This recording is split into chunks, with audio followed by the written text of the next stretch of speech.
Welcome to my channel. This is DIY with Jeannie, and we do a lot of crafting. Mostly, well, yeah, I would say more than 50% of it is sewing. And some paper crafting, some painting. It just really kind of depends on what we find out there to do. So, today we are doing sewing. As you can tell, I've got my scrap box out. And I want to go over, it's a quilt square, and we haven't done a hand done quilt square in a minute. So it is making trees. Now, the really nice thing about these, and as you know from the quilts, the quilt we're making all of the different blocks, and then at the end of the year we'll put them all together. So I'm just trying to get different blocks out there that would go well together. So what I have here is I just picked up some scrap fabric that would go together, put it together. I've got my brown tree trunk. I just did any kind of fabric to go as a base under the tree, and you could really do anything with this. If it were Christmas, do greens and reds, do any kind of tree you want actually, and then just applique some boxes down here as gift boxes. Or if you're doing an outdoor theme, you can do that as well. And then add my sides on, my side triangles, and square it up using my grid. And I love this grid because it lets me square it up. And what I did was I used the lines of the tree trunk. But now I know this is square because I've done it on all four corners and lined it up with straight lines. So this is what we're going to be working on today. And we're going back to our scrap box because we have lots of material in here. And trees don't have to be green. They don't have to be browns. They don't have to be what you think of. They could be red tones. They could be blue tones. You do whatever you want. This is a good example. I like this fabric. I've used this fabric quite a bit, and that's got mostly blues in it. I like this fabric. That would make a nice, and these would even somewhat go together. I don't really like the flowers with the fish. We have beiges, so I could use this as a base. I have holly, which I used as the top on this one. Let's see. We have fabric that I've already put together. So we could still use this piece. Actually, we could use all of this, and that would be a pretty and interesting one. I have this. This is one of my favorites. It is all dachshunds. So let's go through here, pick out some fabrics that can go together. So I'll just pick out a whole bunch of stuff, and we'll see what goes together and what we can use. And then we will put together a tree.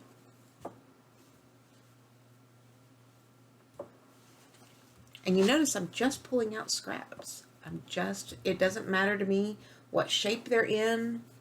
I don't care because that is not important. And you can tell it's all pieces I've cut off because some of them still are sewn somewhat together. So let's just keep pulling out pieces and we will decide what we want. Okay, I think it's enough. I don't want to do another brown one. That's why I'm pulling all this out. So we've got red tone, well, kind of a pinky tone. Well, that would be pretty with this. See how well that goes together. What could go with that? That can go with that.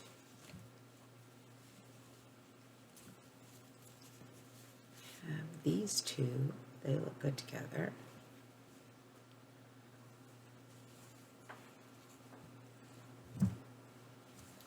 Let's use these. Let's use these three because they all go together, even though that one is a very peachy tone, this pink. But if you'll see, it's got the coral in this one is that same tone, that same color family. And then the starfish is the same color family. Look how well that looks together. And then we have our blue that also goes with it. So let's take a look at this and decide how we want to put it together. The size doesn't really matter. Just keep in mind when you're doing it that we are going to be cutting this apart. So do I want a big pink strip? Do I want a small pink strip? And I can cut it after I sew it. And I will go over how that works as well. So let's see.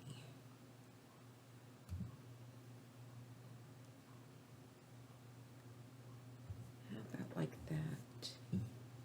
That'd be pretty.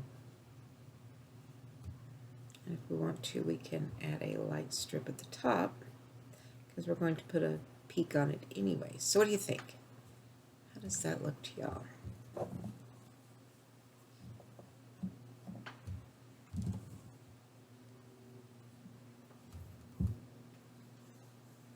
I think that might work.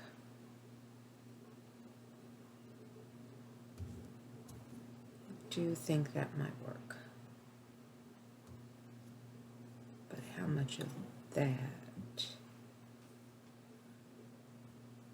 I kind of like the idea of the mermaid showing. So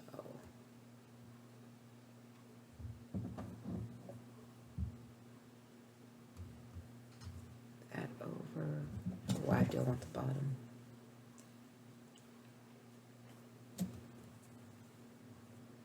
See, that's the really nice thing about having one already done. I can decide how much we want to do of each one. I think that will work right there. So I'm going to take this and I'm going to put it over. Remember, I didn't want it all the way at the bottom, so I'm going to have a little strip left. So let's see. I do want that.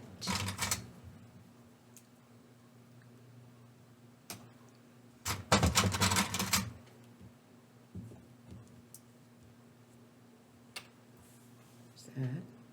And then for this one,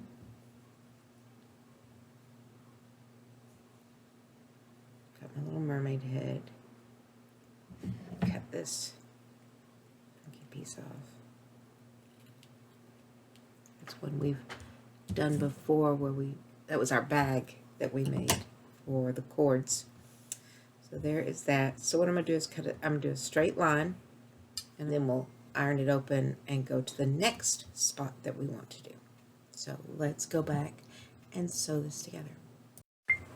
Okay, so I went back and sewed these together, and you'll see how I've got that on there. Now what I'm going to do first is take my ruler, and I want to line my stitches up on a straight line.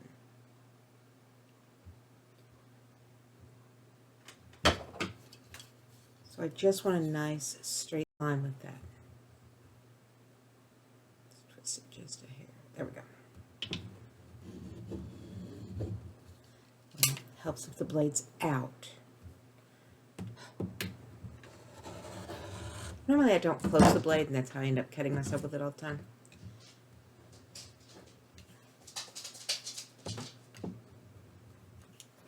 But sometimes I do. So I'm going to leave that open because I'm going to be using it again. I'm going to take this, and I want it pressed towards the darker fabric. So some people open it up, and that's a personal thing. I have always pressed it towards the opposite, towards the darkest fabric. That's just the way I learned.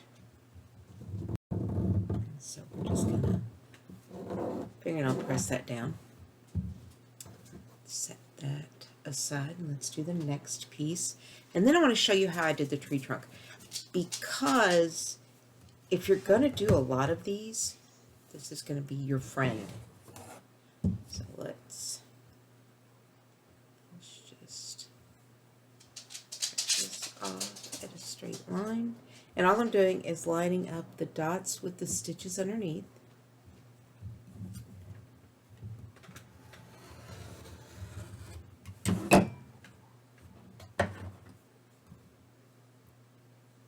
new blade in it. And I know that. I just am too lazy to do it. I'll have to order them because I know I've got some. I just don't know where I put them. And if you saw my craft room, you'd understand that. Okay, so we're going to go ahead and cut that up. Take this little piece off. I need to put those to the side and get my real scissors out. I'm going to hang on to this because I can use that piece. So let me grab my good scissors. We're going to do the same thing. We want it opened and have that seam towards the dark. And the dark is the pink. Let's see how good that goes with that. How nicely, not how good. That sounded special. So I'll go back there and iron it before I sew the next piece, but I wanted to show you how that works. So now this piece is going to go on, and I'm going to put it down here a ways. I know that I want the bottom bigger, so I'm going to not quite go all the way, but I also don't want quite that much on there. So this time I'm going to cut it in advance because I have a nice straight line and I don't really want to mess that up. So I want the mermaid. So what we're going to do is just, again, list a couple of threads here and there in the weave. And this is just the leftover of that fat quarter I got from Dollar Tree.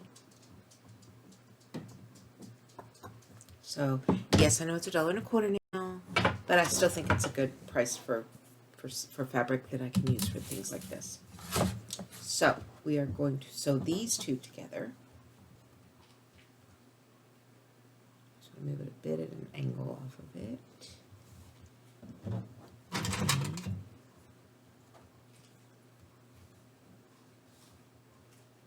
Put that on. Now, I wanted to show you the tree trunk. So I wanted to show you how I did the tree trunk. I took a thick band. So this piece was actually this thick. And you can make them as big as you want. And I went ahead and pieced together a bunch of tree trunks because I knew I was making more than one tree. So if you make this band large enough, then you can just cut strips off of it and now your base is ready to go. So that is it's one way to keep the bottoms of your trees all the same. But it's also a way to make a lot of these one time, and then you just add them to your trees as you go along. So that I just wanted to show you. All right, so now we need to go sew this line, and I'm going to iron the whole thing before I come back. And we are going to take our felt, felt interfacing, and I am going to add it to the back. I'm going to iron it on the back of this tree because I'm going to show you how you can pre-quilt your trees before you put your quilt together. And it just saves you a step. Then when you go back to quilt your whole quilt, you've got each block done separately, and then you can just, in the corners where you've put it together, you can just tie a simple knot. It just goes through all 3 layers, and well, all 4, because you'd have this one, your batting, and your cotton layer on the bottom, and then you're just putting it together at the quilt blocks. So they're already quilted. You're just tacking everything together so it doesn't slip. So I will show you that as well. Let me go get this sewn, and we will be right back. Okay, I have our pieces all together. And now all I've got to do is add my bottom piece. But what I want to do is cut that triangle out first because I want to center my trunk. So the way we are going to do that is I have to know what this one looks like because I want them all the same. So I am going to take this plastic bag because I am all about reusing, and I just nearly cut my thumb. And it fits mostly. I'm going to add a 1/4 inch, well, I'm going to add a 1/4 inch seam allowance. So there is the top. There is that. There is that. So I've got my triangle. All I'm going to do is, now I can't see it. Is I am going to draw a line, straight line with my ruler from the dots we just made. And then when I cut it on there, I'm going to leave my seam allowance. So there's that.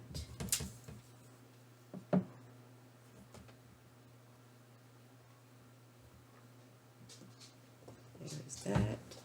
You'll see the line's not great, but as long as I can see it to cut it, that's all I care about. And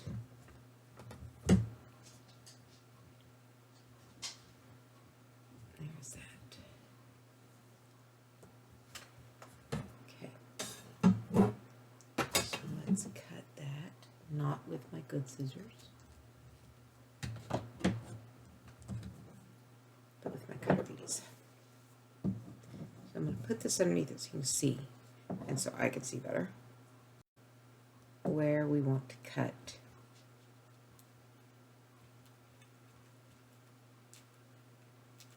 I do not want to cut plastic. You know, we're going to do it this way. Because, 1, I'm sure I'll get a straight line. 2,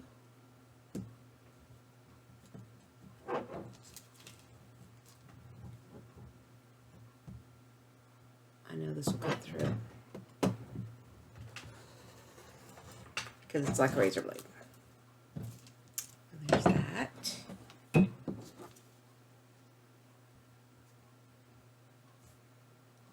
from the corner to the corner.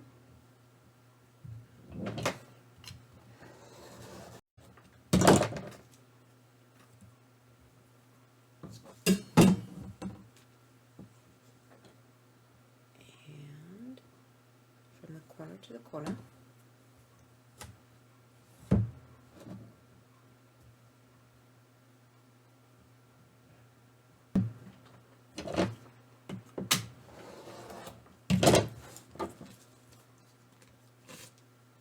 There is our tree. This can be thrown away now. Like my little pile of trash over here.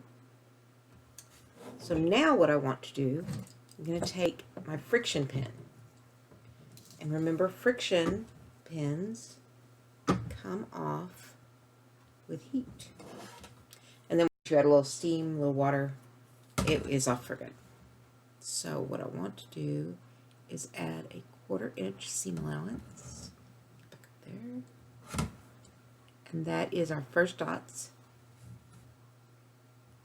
Lord, it's hard to see it. Okay. So I want to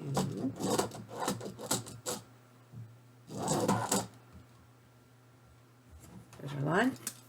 You see, I did a 1/4 inch. I'm going to do it again on this side. Move everybody out of the way.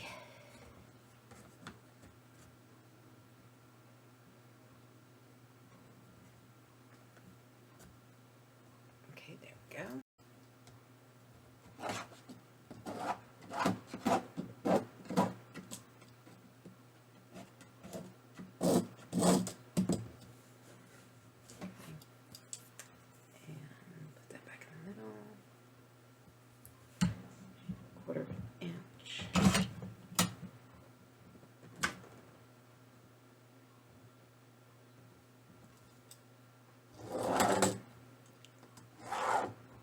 And then while I'm at it, I'm going to go ahead and mark my center line. So I'm at 6 inches, so 3 is going to be the middle. So that's where I want the middle of my tree. So let's measure this little bubby.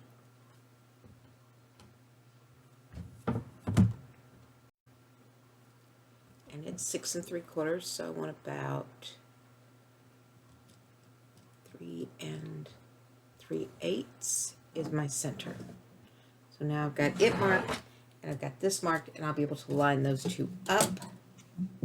But let's cut. Actually, we don't even have to yet. So well, yeah, I need to the bottom. Y'all are here for my wishy-washiness.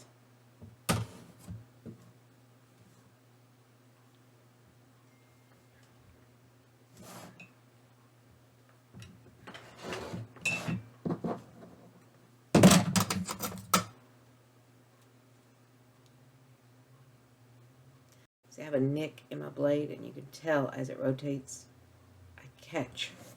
I have one little spot that just does not want to cut.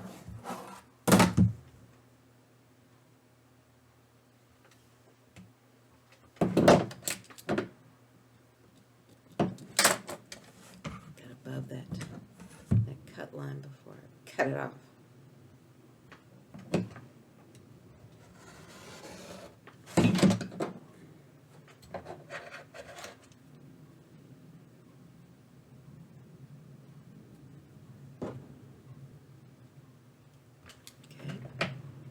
So we're going to take this piece and this piece, throw it back in our scrap box because we can still use it. And now we're going to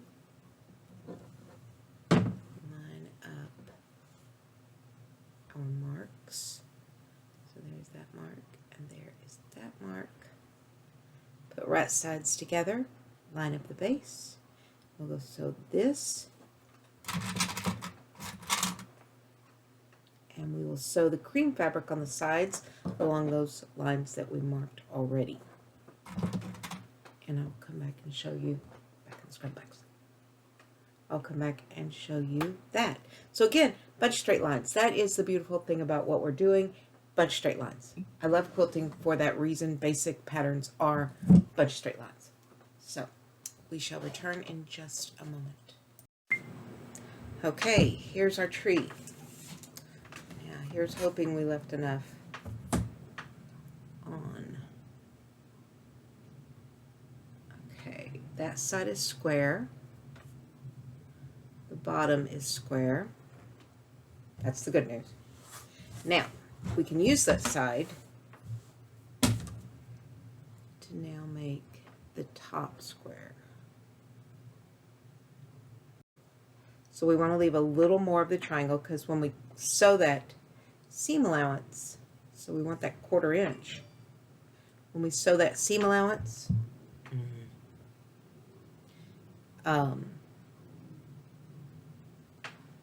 it will leave it, it'll let that point show. Because if you cut it all the way to that point, then you're going to have a little squared off top of the tree. Cut that off. Now this piece is going to go in our bucket because it's big enough. And now we're going to do the last side, and that's the side I'm a little worried about because I think I cut it a bit short. I think I sewed it wonky. Nope. So far so good. That is, I think I did okay. We have a 6 1/4 inch block, so that's going to be close to a 6-inch block when it gets sewed. It's going to be a little bit less, but it should be about the size of our last block. And it is. So let me show you what I did with this one. And when I was telling you you can quilt ahead of time, this is what I meant. Go ahead and take and put your felt on the back. And it is just fusible webbing. Fusible, not webbing. Stabilizer, basically. But it's called fusible felt. It's Pelton, I believe. And what I did was, I went and along this side, I didn't cut. I marked it out with the sewing machine. And you can see I didn't do it by hand. If I'd done it by hand, I could have marked it with exact measurements and gotten those exactly the right length, but I didn't. I tried to keep track of how many stitches I was doing to see how well I did on that. But this piece is now quilted. I've got the sides quilted here. I've got quilting in the tree part. And so this piece, when I put it in, is pre-quilted. I don't have to worry about quilting it in the quilt itself. So when I get the next block on, it's going to be okay. So I could do the same thing here, put the fusible webbing on the back, fusible felt on the back, and it will again be fine. And I could have a string of trees in different colors. But that is one thing. And then when I go to put it all together, right here, right here, right here, right here, I would just tie a knot through it, a loop knot, tie a knot, and then this will stay in place, and it already looks quilted and it's beautiful, and the back will just look tufted, and that's okay. So this is how we did our tree. This, get that little corner off, don't need it. It was bothering me. So we've got another one. I could make a whole list of these, a whole bunch of these, and then do a forest quilt in different colors, and it would be kind of cool looking. So as long as you keep the base the same, you do something the same. If the colors of the trees are all the same color family, if all of the bases are the same, then it looks like it all belongs together. So we are going to set that, and that is our quilt block for today. I appreciate your coming, spending time with me. I always look forward to this time, and I hope that if you haven't already, you will subscribe and just hit that little subscribe button below and hit the bell icon so that you're notified every time I upload a new video for you. I would greatly appreciate that.